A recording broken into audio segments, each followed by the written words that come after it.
बिस्मिल्लाहिर्रहमानिर्रहीम। अस्सलाम वालेकुम नाज़रीन, आप यूट्यूब चैनल देख रहे हैं। मैं इमरान खान हूँ। सबसे पहले वापस किर्गिस्तान के मामले के ऊपर बात करते हैं। पाकिस्तान में ये प्रोपेगेंडा किया गया और बार बार लोग ये कहते हैं, ख़ास तौर पे जिनका ताल्लुक हुकूमत से है या वो हुकूमत के अंदर है या वो हुकूमत के सपोर्टर्स हैं, वो बार बार ये कहते हैं कि वहाँ तो कुछ हुआ ही नहीं और किर्गिस्तान के अंदर तो बात का बतंगड़ बनाया गया।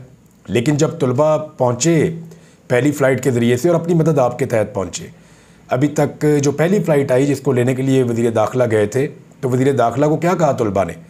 उन्होंने बताया कि उन्हें बेयारो मददगार छोड़ा गया और वो ज़ख्मी हालत के अंदर पहुँचे हैं। ज़ख्मी तलबा पाकिस्तान के अंदर दाखिल हो रहे हैं एयरपोर्ट से, वो नज़र नहीं आ रहे। इसहाक डार कहते हैं सिर्फ 4 बच्चे ज़ख्मी हुए हैं।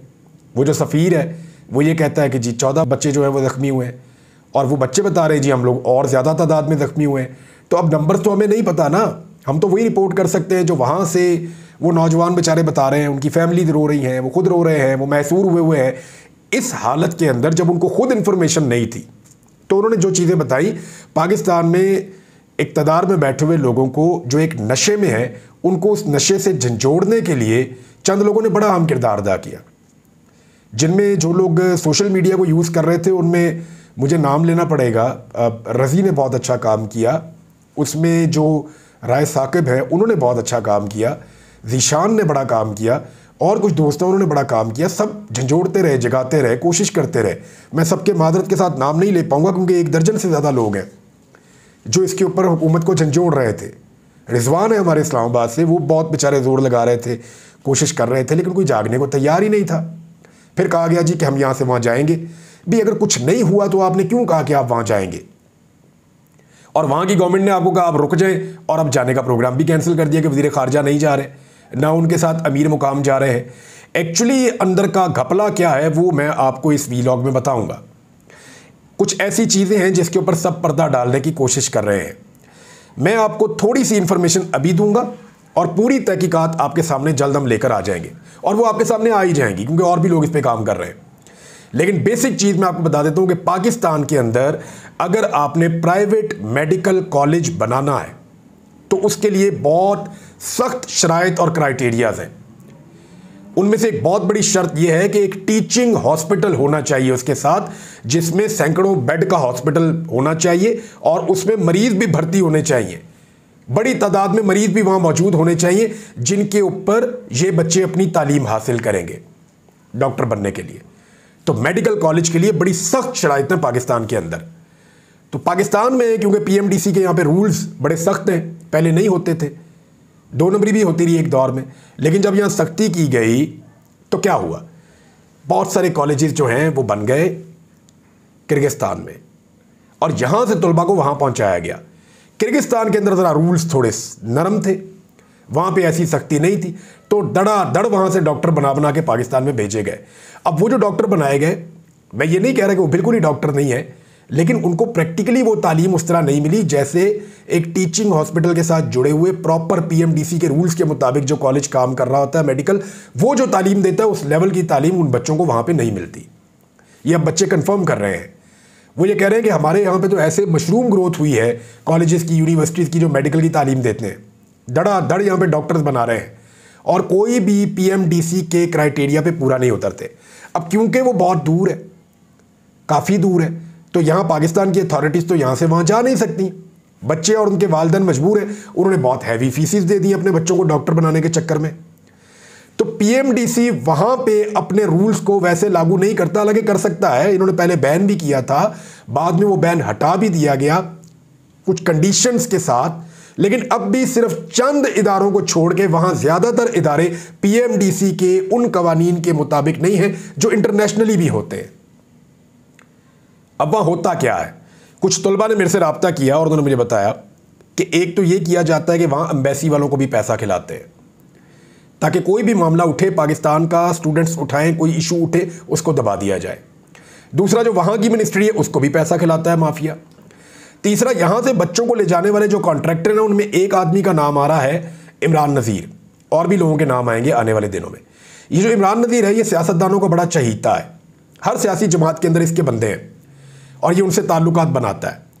ये वहाँ पे दावत देता है सियासी लोगों को, बड़े सियासी लोगों को, उनको एंटरटेन करता है, उनको लोगों से मिलाता है और अपनी वाहवाकारी करवाता है, वहाँ की हुकूमत को बताता है कि देखें मेरे ताल्लुकात किस लेवल के ऊपर हैं पाकिस्तान में, और यहाँ से जो लोग जाते हैं उनको वहाँ पे इंजॉय करवाता है। तो इस तरह उसने बहुत ताल्लुकात बनाए हुए, और बहुत मुमकिन है कि हमारे बहुत सारे सियासतदानों का जो काला धन है वो वहाँ पे इन्वेस्ट भी किया गया हो इस धंधे के अंदर, जिसको डॉक्टर्स बनाने के लिए एक तालीमी धंधा खोला हुआ, वहाँ पे उसके अंदर इन्वेस्ट भी किया गया हो। तो मामला ये है कि क्योंकि पाकिस्तान में कवानीन सख्त हैं, तो किर्गिस्तान के अंदर जाके कॉलेजेस बना दिए और वहाँ के करप्शन का फ़ायदा उठाया, और यहाँ की जो पीएमडीसी है, ये जब वहाँ जाते हैं तो उनको इतनी मौज करवाते हैं कि वो उनके ऊपर रिपोर्टें ही नहीं बनाते। अब आपको आगे सारी गेम समझ। तो इस तरीके से नौजवानों के मुस्तकबिल से खेला जा रहा है। जो डॉक्टर पैदा किए जा रहे हैं वो मेडिकल के अंदर आकर क्या खिदमात सर अंजाम देंगे उसका भी आपको आइडिया है, और ये अब बच्चे बात करना शुरू हो गए। ये सारा घपला ना खुल जाए इसलिए इस मामले को दबाया जा रहा है। एक्चुअली ये मामला जो है वो तो बच्चों की हिफाजत का है ना, वो तो सबको यही कहना चाहिए बच्चे महफूज होने चाहिए, वापस बुलाओ बच्चों को। गवर्नमेंट बुला भी रही है, कह रहे हैं कि हम खुसूसी परवाजें चलाएंगे। क्यों चलाएंगे भाई? एक तरफ आप कह रहे हो ही कुछ नहीं, दूसरी तरफ आप कह रहे हैं जी खुसूसी परवाजें चलाओ। तो भी अगर कुछ नहीं हुआ तो आप परवाजें क्यों चला रहे हैं खुसूसी? आप इसीलिए चला रहे हैं ना कि वहां पे फड्डा हुआ और वहां पे बच्चे खतरे में, इसलिए आप चला रहे हैं। तो आप खतरे से आंखें क्यों बंद करते हैं? आप ये क्यों कहते हैं कुछ नहीं हुआ, या बात को बढ़ा चढ़ाकर बयान किया गया? वज़ीर इत्तलाआत है वो उठ के कहता है कि ये एक पॉलिटिकल पार्टी कर रही है। भाई पॉलिटिकल पार्टी यहां से बंदे लेकर गई है, जाके वहां बच्चों को मारा उन्होंने, ये तो नहीं हो सकता ना। और वहां रियल इंसिडेंट हुआ है, जो खून निकला वो भी रियल है, जो लोग जख्मी हुए वो भी रियल है, जो तोड़फोड़ हुई वो भी रियल है, जो सड़कों के ऊपर दंगे हुए वो भी रियल है। हर चीज़ आप देख रहे हैं। वहां की गवर्नमेंट कह रही है मुकदमात भी दर्ज कर रहे हैं, लेकिन मामला जो है इसको छुपाना मकसद नहीं है, इसके पीछे जो धंधा है उसको छुपाना मकसद है। पीछे का धंधा यह है कि पाकिस्तान में जो दुकानें बंद की गई थी कि 2 नंबर मेडिकल कॉलेजेस नहीं होने चाहिए, वो दुकानें वहां जाकर खोली हैं और वहां डॉक्टर बनाकर लाके यहां पे उनको नौकरी पे लगाया जाता है। थोड़ा बहुत इन्होंने कुछ चेक रखा हुआ है, लेकिन पैसा दिला के सब काम हो जाता है। बच्चे बता रहे हैं कि एम्बेसी भी उनके कंट्रोल में है, और ये जो कॉन्ट्रैक्टर है इनको पैसा कैसे मिलता है? एक दाखिला होता है ना, एक कॉन्ट्रैक्टर 3 से 4 हज़ार डॉलर कमा लेता है उसमें, और फिर हर सेमेस्टर में 400, 300, 500 डॉलर हर सेमेस्टर में अलग कमाता है। फिर बाकी चीज़ों के पैसा वो अलग लेते हैं। हर एक एक चीज़ का बच्चों से पैसा वसूल करते हैं, $100, $200, $500 ऐसे वसूल करते हैं। तो 12,000 तालिब इल्म हैं। तो यहां से आप अंदाजा कर लें कि वो कॉन्ट्रैक्टर्स क्या चाहेंगे कि ये असल मामला पाकिस्तान में जाकर खुले। मेरे ख्याल में इसके ऊपर एक इंक्वायरी कमीशन बनना चाहिए, और पूरी इंक्वायरी होनी चाहिए कि वहां पे किस किस्म की तालीम दी जा रही है बच्चों को, और क्या वो तालीम आलमी मेयार के मुताबिक है या नहीं है, टीचिंग हॉस्पिटल मौजूद है या नहीं है। बच्चे बता रहे हैं जी कि वो टीचिंग हॉस्पिटल के नाम पे एक बिल्डिंग दिखा देते हैं, और यहां से जो हमला जाता है उस बिल्डिंग को देख के ओके कर देता है। आपने मूवी देखी होगी मुन्ना भाई MBBS। ये जो इमरान नज़ीर है ना, इसकी संजय दत्त के साथ भी तस्वीरें हैं, ये गौर कीजिएगा। और संजय दत्त की फिल्म है मुन्ना भाई MBBS, उसमें वो अपने अब्बा को धोखा देने के लिए एक जाली अस्पताल बनाता है। ऐसे ही ये जो कॉलेजेस और यूनिवर्सिटीज बने हुए ना मेडिकल के, ये जाली अस्पताल बनाकर अपना सर्वे करवा लेते हैं, इसी तरह उसी फॉर्मूला से मुतासिर होकर ये अपने जाली सर्वे करवाते हैं, और उसके बाद अप्रूवल लेके अपने डॉक्टर जाली बना बना के भेजी जा रहे हैं दुनिया के अंदर। ये एक बहुत बड़ा स्कैंडल है, बहुत बड़ा स्कैम है, एक काला धंधा है, और इसको बेनकाब होना चाहिए। इसके पीछे असल कहानी ये है। मैंने आपको यहां तक बता दिया, अभी ये मामला और भी खुलेंगे। कुछ और खबरें हैं नाज़रीन। अच्छा, ये जो वहाँ पे सफ़ीर भी पहुँचा बच्चों के पास, और इमरान नज़ीर भी पहुँचा, तो उसके साथ उसके कुछ चमचे भी थे। जैसे ही वो एक जुमला बोलता वो तालियां बजाना शुरू कर देते। बच्चों ने प्रोटेस्ट शुरू कर दिया, उन्होंने कहा भाई तालियां क्यों बजा रहे हो? हम यहाँ पे मार खा रहे हैं, हम डरे हुए हैं, सहमे हुए हैं, अपने मुल्क वापस जाना चाहते हैं, हमारे माँ बाप परेशान है, रो रहे हैं, तुम तालियां बजा रहे हो। वो चंद चमचे भी रखे हुए हैं यूनियन बना के, और शेम शेम के नारे भी लगाए बच्चों ने, सफ़ीर के लिए भी बाकियों के लिए भी।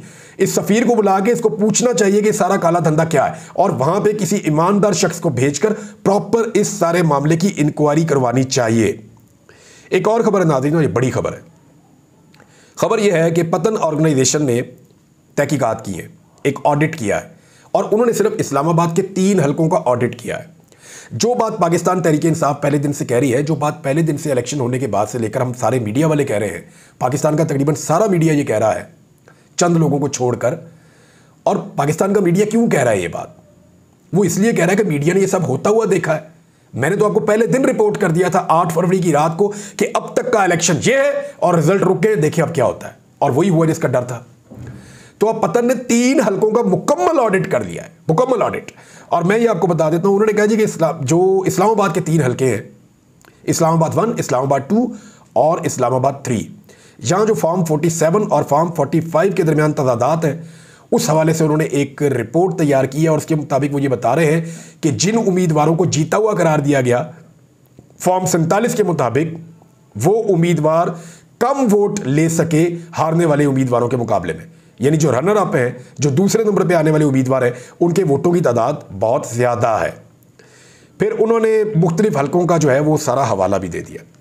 यानी सबसे पहले उन्होंने कहा कि इस्लामाबाद 1 जो है उसमें 342 पोलिंग स्टेशन हैं। इनमें से जो 87% है पोलिंग स्टेशन वो चेक किए गए हैं। लगभग 298 पोलिंग स्टेशन का उन्होंने दावा किया कि उन्होंने चेक किया है, और वो ये बता रहे हैं कि पाकिस्तान तहरीक इंसाफ के उम्मीदवार आमिर मसूद ने 75,608 वोट लिए हैं, जो जेन्युइन वोट उनका बनता है 75,608। उनके मुकाबले में नून लीग का अंजुम अकील है, उसके 38,607 वोट हैं। तो अंजुम अकील साहब जो हैं वो 38,607 वोट हैं, यानी लगभग आधे वोट हैं उनके, ये दूसरे नंबर पे है। लेकिन इलेक्शन कमीशन ऑफ पाकिस्तान की वेबसाइट पर अपलोड करदा फॉर्म 47 के मुताबिक पाकिस्तान तहरीक इंसाफ के हमायत याफ्ता उम्मीदवार के वोट जो है वो 75,608 से कम करके 44,317 कर दिए गए, और नून लीग के उम्मीदवार के वोट 38,607 से बढ़ाकर 81,958 कर दिए गए, और ये 76,000 से ज्यादा वोटों का इन्होंने फर्क डाल दिया। यानी जो एक तरफ कम करना एक तरफ बढ़ाना, 76,000 वोटों का इन्होंने फर्क डाल दिया इसके अंदर। दूसरा हल्का आ जाए जी आप, दूसरा हल्का जो है वो इस्लामाबाद 2 है, और यहां पे मुकाबला जो है वो शुएब शाहीन साहब का मुकाबला था पाकिस्तान तहरीक इंसाफ के तारक फजल चौधरी साहब के साथ। तारक फजल चौधरी साहब, ये इस्लामाबाद 2 का हल्का है, यहां पे 387 में से 379 यानी 97% पोलिंग स्टेशन का ऑडिट हो गया यहां पे। अब करवा लें आप फॉरेंसिक ऑडिट, आपके सामने यही चीजें आएंगी। 97% पोलिंग स्टेशन के नतीजे हैं, उसके मुताबिक शुएब शाहीन ने 1,01,061 वोट लिए, जबकि तारक फजल चौधरी ने 49,528 वोट लिए, यानी आधे वोट से भी कम लिए तारक फजल चौधरी साहब ने। अब वो ये कह रहे हैं कि फॉर्म 47 के अंदर क्या 2 नंबरी की गई कि तारक फजल चौधरी साहब का जो वोट है वो बढ़ा के 1,01,397 कर दिया, और पीटीआई की उम्मीदवार के वोट शुएब शाहीन साहब के 86,794 कर दिए, और 66,000 वोटों का यहां पे जो है वो 2 नंबरी की गई। 66,000 वोटों की धांधली यहां पे की गई है, एक तरफ से कम और एक तरफ से ज्यादा किए गए हैं। यहां एक पोलिंग स्टेशन का उन्होंने मिसाल भी दी, और उन्होंने कहा जी एक जगह पे ऐसा हुआ पोलिंग स्टेशन 384 में 181 वोट थे तारक फजल चौधरी के, उन्हें एकदम बदल के 1,181 कर दिया गया। और ऐसी बहुत सारी चीजें जो है वो बार बार यहां पे मिलती हैं। अच्छा, तीसरा हल्का भी है जी, वहां पीटीआई ने 70,000 से ज्यादा वोट लिए थे और आजाद उम्मीदवार ने 26,000 वोट लिए थे, और जो उन्होंने तब्दील किया उसमें यह किया कि आजाद उम्मीदवार को तकरीबन 70,000 पे पहुंचा दिया और पीटीआई के उम्मीदवार को 60,000 पे रोक दिया। यहां पे भी 53,000 की एक धांधली की गई है, 2 नंबरी की गई है। तो ये सारी 2 नंबरी और सारा तरीका वारदात भी उन्होंने लिखा है। पतन की जो इंटरनेशनल की रिपोर्ट है ऑर्गेनाइजेशन की, उन्होंने सारा ऑडिट करके एक एक चीज का कच्चा चट्टा खोल दिया है, और ये अब एक और सबूत आ गया धांधली का। इस इलेक्शन को कोई नहीं मानेगा, इस इलेक्शन को कोई नहीं मानेगा, ये मानने के काबिल इलेक्शन ही नहीं है। बहुत पैसा भी कौम का ज़ाया कर दिया गया, वक्त भी कौम का ज़ाया कर दिया गया बिला वजह में। नाज़रीन, जिस वक्त मैं ये वीडियो रिकॉर्ड कर रहा हूँ, अभी NA 148 मुल्तान का ज़िमनी इलेक्शन मुकम्मल हुआ है, तो उसके नताइज मुरतब होंगे। जब आएंगे तो अगले वीलॉग में आपको मैं बताऊँगा। लेकिन वहाँ से जो रिपोर्ट्स आई उसके मुताबिक बक्से तो लोगों ने भर दिए हैं पाकिस्तान तहरीक इंसाफ के उम्मीदवार के लिए। बहुत बड़ी तादाद में लोग निकले और उन्होंने वोट डाले। अब देखना यह है कि पीपल्स पार्टी के उम्मीदवार को कैसे जितवाया जाता है, क्योंकि जावेद हाशमी साहब ने भी कहा है कि यहाँ पे तो पूरा सिनेरियो ही चेंज हो गया है, और ये सिर्फ इमरान खान की वजह से हुआ है। तो जावेद हाशमी मुल्तान की सियासत को बहुत जानते हैं, देखते हैं कि यहाँ पे किस लेवल पे धांधली करनी पड़ती है सिस्टम को, और सिस्टम के जो आलाकार हैं उनको इमरान खान को एक दफ़ा फिर शिकस्त देने के लिए। मियाँ नवाज शरीफ साहब ने इल्ज़ाम लगाया था कि एक जज की ऑडियो है कि जी नवाज शरीफ को निकालना है तो इमरान खान को लेकर आना है, तो उसमें जस्टिस साकिब निसार साहब का चैलेंज आ गया मियाँ साहब को वापस, जवाबी चैलेंज। 3 चैलेंज आए मियाँ साहब को, 3 बातें मियाँ साहब की चैलेंज हो गई, उनके अपने करीबी लोग ने भी कर दी है। एक में मियां साहब ने कहा कि जनाब इमरान खान के कहने पे मैंने उनकी सड़क बनाई। इरफान सिद्दीकी का बयान आ गया, नहीं झूठ बोल रहे हैं मियां साहब, इमरान खान ने बिल्कुल नहीं कहा था, मियां साहब ने खुद ही सड़क बनवाई थी। एक हो गया। दूसरा, मियां साहब कह रहे हैं मैं इमरान खान को खुद मिलने गया, तो ज़रा रिकॉर्ड दुरुस्त किया है मदर अब्बास साहब ने, सीनियर साफ़ी हैं। उन्होंने फरमाया कि मियां साहब ये भी बताएं कि आप उस वक्त के आर्मी चीफ के कहने के ऊपर फौरी तौर पे दौड़े दौड़े इमरान खान से मिलने गए थे। आपको आर्मी चीफ ने कहा था और आप बड़े अच्छे बच्चे की तरह जाके मिलने पहुंच गए थे आर्मी चीफ के कहने के ऊपर। उस वक्त भी मियां साहब आप गोदी में बैठे हुए थे। तीसरा, मियां साहब ने कहा कि एक जज की मेरे पास ऑडियो मौजूद है, तो चैलेंज कर दिया साकिब निसार साहब ने कि चैलेंज करता हूं, नवाज शरीफ के पास कोई ऑडियो है तो सामने लेकर आए, और मैंने ऐसी कोई बात कभी नहीं की जो नवाज शरीफ साहब कह रहे हैं। तीनों चैलेंज आ गए, मियां साहब दे उन जवाब। नजम सेठी का स्टेटमेंट है, नजम सेठी कह रहे हैं एस्टेब्लिशमेंट कहती है हमें जुडिशरी से बचाओ, पीपल्स पार्टी और नून लीग कहती है आपने हमें हॉट सीट पे बैठा दिया है।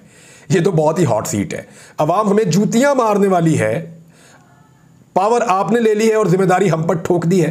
एतजाज एहसन साहब कह रहे हैं जिस तरह एजेंसियां जजेस को धमका रही हैं और जजेस के कमरों में कैमरे लगाए गए हैं, ये तो चाहते हैं जमहूरियत को ही खत्म कर दें। तमाम हाई कोर्ट्स के जजेस कह रहे हैं कि हमें धमकियां मिल रही हैं। फैसल वाडा आहिस्ता आहिस्ता अब नीचे जा रहे हैं। फैसल वाडा ने कहा इंसान है, मिसअंडरस्टैंडिंग भी होती है, अदालत जाकर वजाहत करूंगा। फैसल वाडा साहब आप वजाहत नहीं, आप माफ़ी भी मांगेंगे। ये तो आपको बचा लिया सुप्रीम कोर्ट ऑफ पाकिस्तान ने, कादी साहब के बाद आपका केस लग गया। अगर कहीं आपको इस्लामाबाद हाई कोर्ट बुला लेती और तौहीन अदालत का नोटिस आपको वहां पे आ जाता तो आपकी सेनेटरशिप भी अगले 1 महीने में फारिग हो जानी थी, जिस तरह के आपने स्टेटमेंट्स दे दिए हैं। नाज़रीन अब तक के लिए इतना ही, अपना ख्याल रखिएगा। कुछ और चीज़ें आपके साथ अगले वीलॉग में शेयर करते हैं। अपना ख्याल रखिएगा, अपने चैनल का भी। अल्लाह हाफ़िज़।